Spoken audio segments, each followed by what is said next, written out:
just love sharing my story with people because, I don't know, my story is really a God story.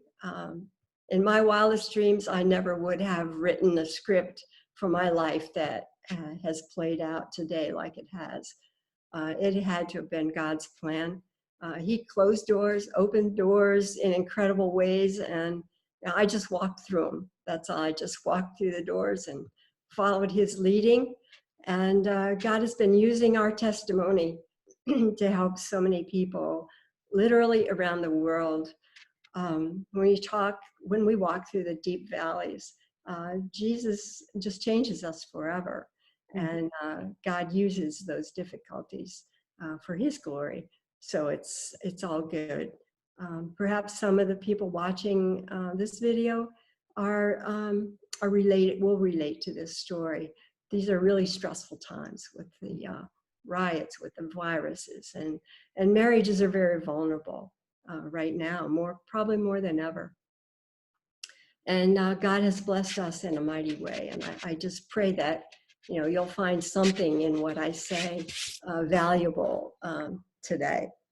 And so our story starts, yes, we were facilitators for a Sunday school marriage class called Great Marriage, God's Way. And we were called to that after something really challenging happened in our own marriage. We were active members of our church, and people saw us as a model couple. We had 3 sons. We went to church. We were active in the church. But what people didn't know is on the inside, we were really broken. And we just didn't know how to communicate very well. Neither of us would face conflict. And we just kind of swept things under the rug until one day, actually in the 43rd year of our marriage, everything kind of blew up. And Steve asked if we could be separated. And, it was tough. It was really tough.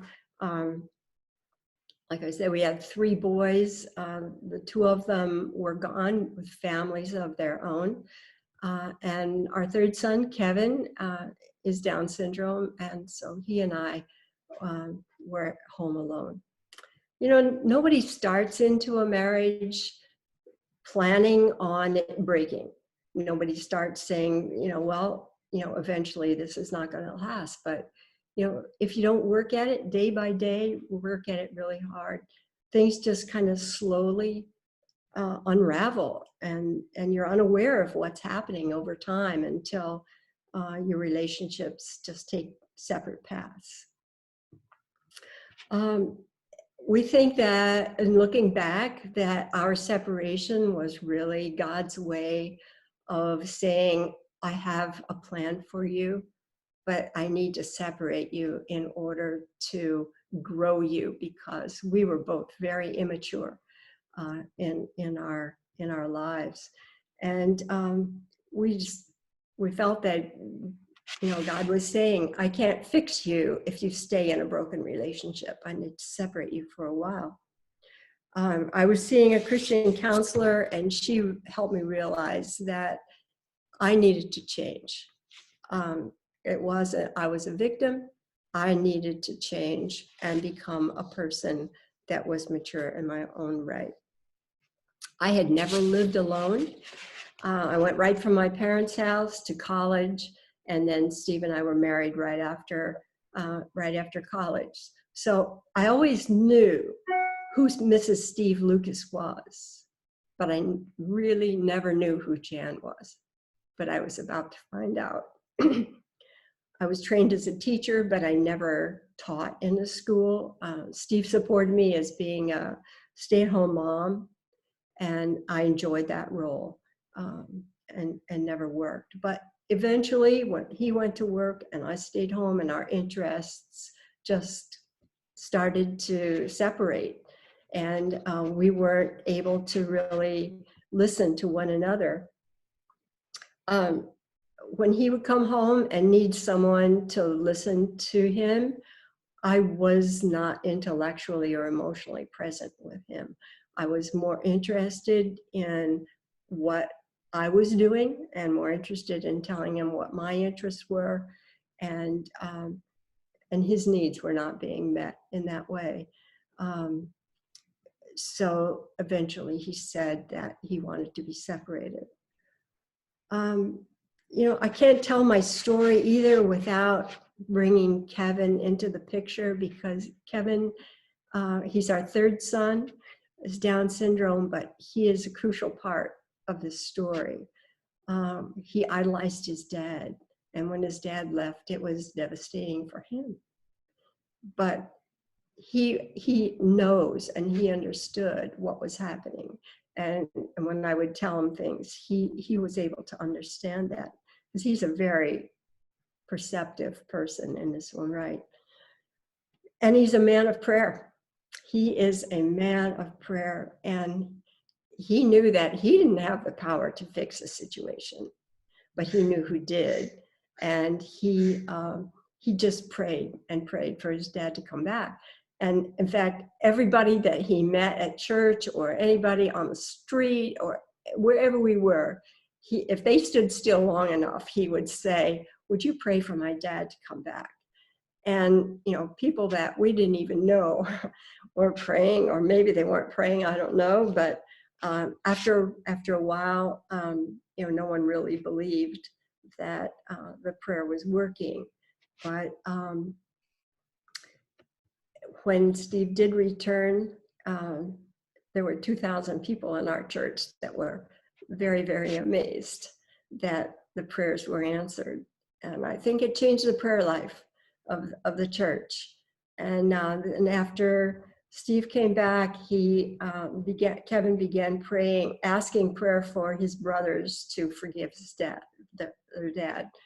And so people said, "Well, your first prayer was answered, so we'll pray for that too." And sure enough, in a year, our family was completely reconciled to a normal family again. And it was just such a blessing.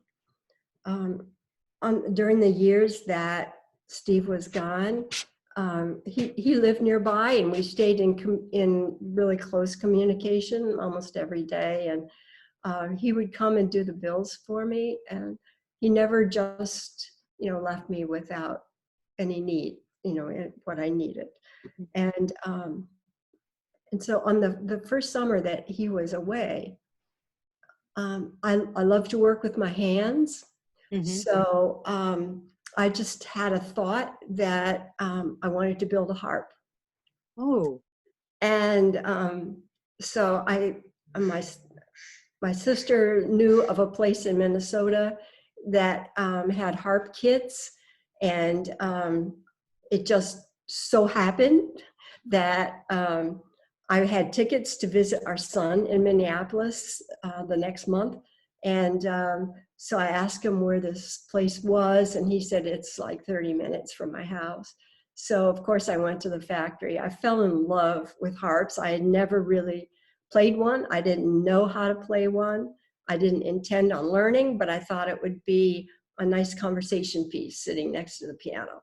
And that was my only hope. But God had other plans. He definitely opened those doors. And I just, on faith, walked through. He led me to an organization called Bedside Harp. And it was through Bible Study Fellowship. A lady there knew of someone who was taking classes at Valley Hospital in Ridgewood.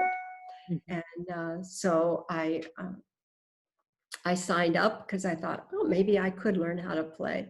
And in 3 years, I had earned my certification as a master's, hospital certified master harp therapist. And it was a job. I was hired as a contract harpist for Bedside Harp. And I worked for them for the next 7 years, playing in 4 different hospitals in New Jersey. And all this while, I was becoming a more self-assured person. I was learning how to do things on my own and not depend on anyone else. And Steve is watching. He's watching me carefully. And, you know, after 3 years, he asked me if I would even consider taking him back. And I had been praying for 3 years that God would reconcile our relationship. So I said, of course, you know, I would. There were things we had to work out because neither of us wanted to go back the way things were. We wanted something new. So, you know, we went to counselors and we worked those out. And while Steve was away, God had been preparing him as well in very different ways because our needs were so different. But God returned Steve as a brand new man on the inside. He was he was absolutely wonderful, and we renewed our vows exactly 3 years after he had left, and you know, we continued to go to see marriage counselors. We read books. We also did a discipleship program called Emotionally Healthy Spirituality, which gave us the tools that we felt we needed to build a healthy marriage. Communication was our biggest problem. And these tools really, really were amazing to help us restore that intimate relationship that we were missing. Mm-hmm. Communication is such a big marriage breaker. When there's no communication, you have distance in your marriage. Exactly. So, yeah, you just go on. You're on not only on a different page, you're in a totally different book. yeah. I mean, yeah, you just don't relate, and yeah, these tools brought us back together again. Do you have the When book with difficulty you? came, pardon me. And do you have the book that you're using that you used for that nearby? I do not have it nearby, but I'll mention it a little bit later. Okay, that's great. Yeah, Um, one more time, and then if anybody wants to get that book, I think it's a really good tool. yeah, I'm I, sorry, I, go ahead. I will talk about it a little bit later on. Mm-hmm. When difficulty changed, it changed my relationship with Jesus in a deep, deep way. Um, it definitely drew me closer to him than I'd ever been in my entire life. I was just constantly in prayer. I needed him minute by minute sometimes. And he was faithful. He was always present for me. And he revealed himself in amazing ways. Very early on in our separation, um, I was just grasping for some sort of hope. And I don't recommend that people do this to find answers, but I just took my Bible and I opened it. And wherever it fell open, that I read those pages. And it happened to have fallen open to the book of Philemon, which is a very, very small little book. But my eyes focused on verse 15, where Paul is talking to Philemon, who had let his slave, or actually had told his slave Onesimus to leave his house. And the verse 15 reads, "Perhaps the reason he was separated from you for a little while was that you might have him back forever." That was a very powerful, powerful verse at that time. And it became the verse that I clung to very, very strongly. It was God's promise to me. And every day I would ask God, don't waste these trials. They're hard, but don't waste them. Teach me what you want me to learn. I really want to change, however you need me to change. And every day I would say, what do you want me to learn today? And he was faithful to just let me know different ways that I needed to change my thinking about things and do different things. And he was just very, very faithful to me. Um,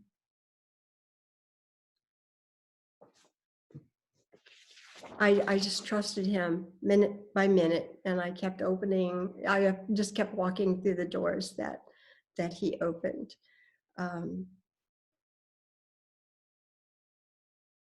and I mentioned before that after 3 years of separation, we renewed our vows, and we just felt that God's plan was taking place.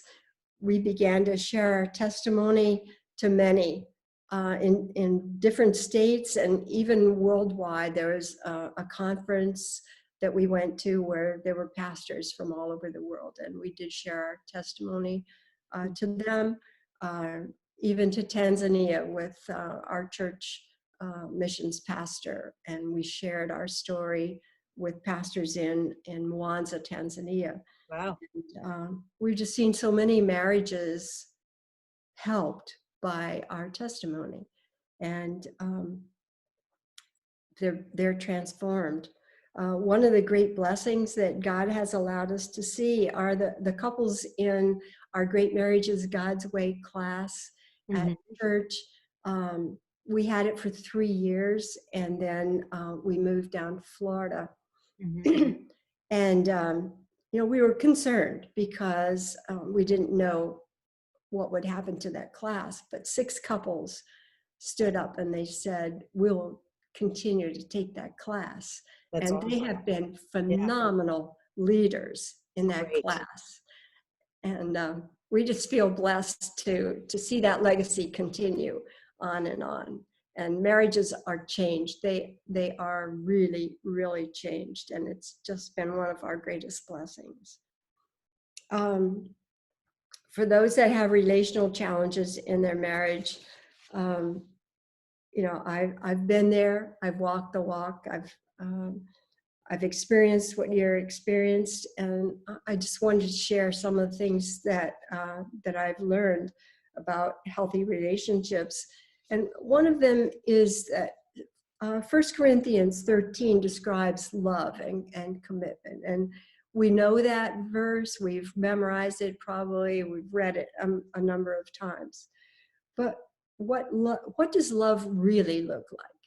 You say love, but what does it look like on an everyday, down in the trenches kind of day? And when you peel back the layers, what does practical love look like? And Steve and I determined that we were not going to make the same mistakes as we had made before in the past.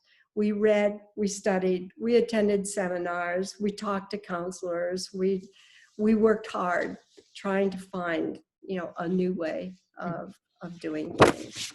And I think the key is when we find something that we felt we were lacking, we clung to it and we practiced what we learned. We didn't just go in one ear and out the other. We practiced.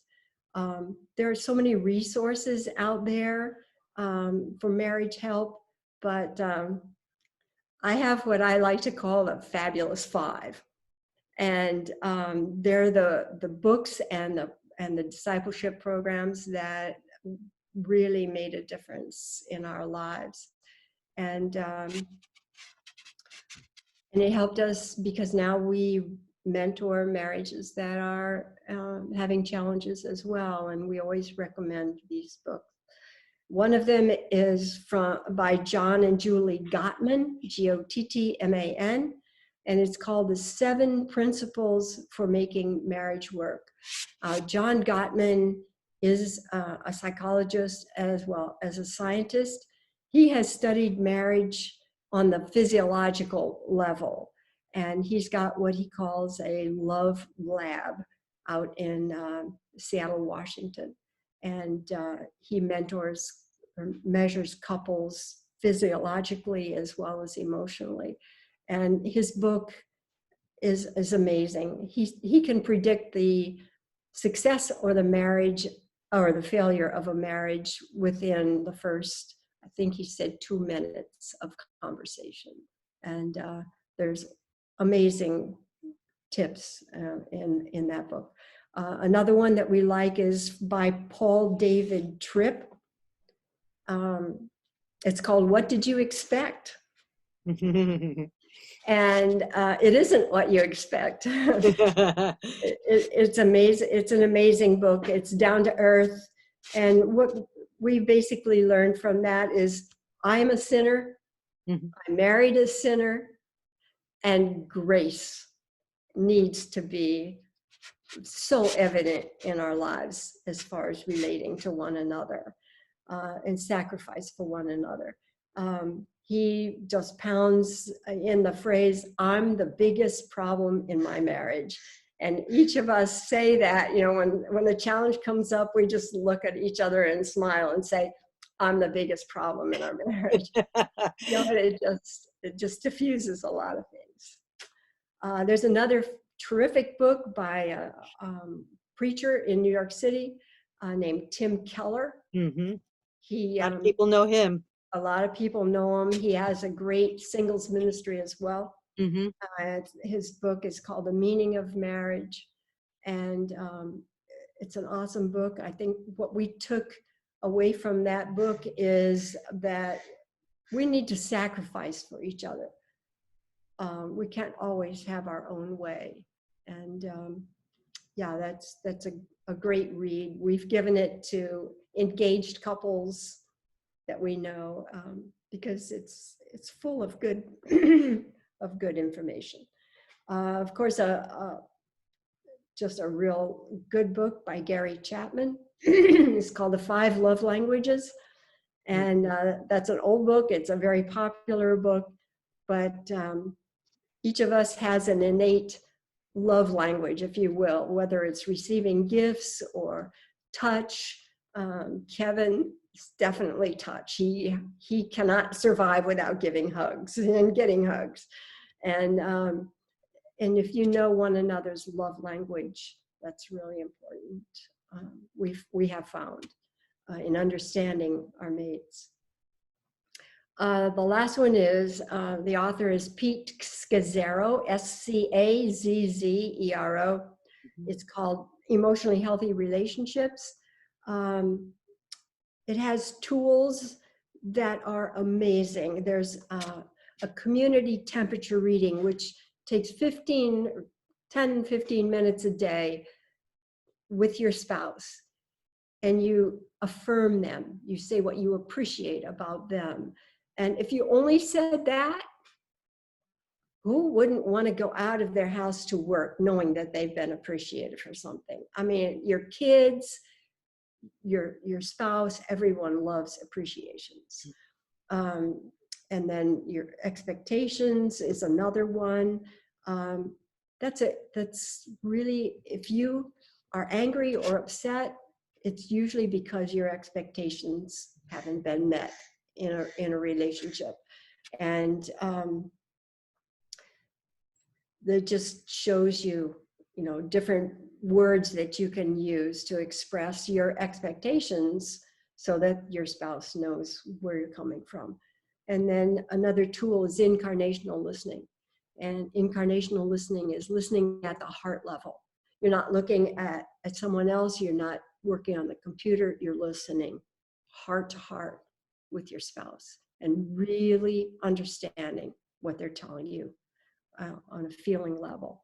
And those tools were amazing. And we studied it. We studied those tools under the direction of Pete himself and his wife, Jerry, marriage counselors. You know, we've worked with marriage counselors in teaching and monitoring those. Our story uses all of those tools. Jerry Scazzero interviewed us several years ago at an international pastors conference. And we discussed how those tools helped us in our marriage. That interview is on YouTube. Mm-hmm. And if you Google Steve and ANDJAN, all run together, Lucas, Lucas, that will come up, and you can hear that interview today. Mhm. I happen to like acrostics, so this kind of helps summarize what I've been trying to communicate in the story. And the acrostic is change. We need to change. If things aren't working the way you have, you need to change. Mhm. And C, you need to choose to be obedient to the Lord. Yes. Scripture says that obedience is better than sacrifice. Mhm. H is Him. It's all about God. It's all about His plan. Hang in there when things get tough. He Mhm. has a plan for your life. Always remember that God has bigger plans than yours. Yes. And never fail to prayerfully ask God to direct your path. Mhm. He will. I can tell story after story about that. G is to give God all the credit. Without Him, we can do nothing. And our story is God's story. And we give Him all the credit all the time, because nothing we did could have accomplished what He's done in our life. And the last one, E, is examine your heart. Are you loving God and yourself and others the way God loves you? Mhm. Change is hard, but it's worth it when God's in it. Yes. How beautiful. What a beautiful interview this has been with you. Um, and I remember taking the emotionally healthy woman study with Mhm. you at Yeah. Hawthorne Gospel Church. Mhm. And it definitely changed my heart. It made me want to pray a different prayer, instead of things being about, oh Lord, change him. It became, oh Lord, change me. Right. Exactly. Change my Exactly. heart, because I'm the one. Take that, it's Ezekiel, take that stony heart, Yeah. give me a heart of flesh. Yeah. And so at that scripture, I continued to pray that, and things did change in my marriage, and I can say that for sure. So I thank you for that study when you did do it there. Yeah. We're the only ones that can change us. We can't Mhm. change anybody else. Only God can. Yeah, So we just need to work on our own heart, and everything else will fall in place. it falls into place. I Yeah. know. Yeah. It's been beautiful. So, last question would be for you is, what is your best advice to anyone having difficulty in their marriage, or even just some simple ideas of how to sustain? I know you've gone over so many great things. You've given us book upon book here of testimony, which I will put in the notes, when this also goes on YouTube and Facebook. Um, is there the best simple idea that you could say? I think just to remember that two different people are coming together with two different backgrounds. And hopefully you've married your best friend. And just to keep knowing that you're not in opposition to each other, you're best friends. And to be gracious, just be gracious to one another. Mhm, Um, it's kind of being lost mhm. today. And seek counsel. Gee, don't wait to seek counsel. Good counsel. Yes. Um, if if a counselor says they're Gottman certified, that's A1. That's an A1 counselor. Yeah, I would say that, be gracious, take responsibility for your own uh, shortcomings in the marriage. Mhm. uh, Speak kindly to one another. Yeah, And maybe step back a little bit before you say something. yeah, definitely, Tame definitely. that tongue. Yeah, that's it. So That's it. so thank you for all this wonderful, wonderful, wonderful advice that you have given us today. Thank you so much. And You're very welcome. I mean, it's just years of experience, and teaching and mentoring and knowing people's hearts, and understanding where your marriage was, and where their marriage was going, helped you with God's gift of being able to discern and help these couples. So Thank you Yeah. for all of those years of helping people get it together.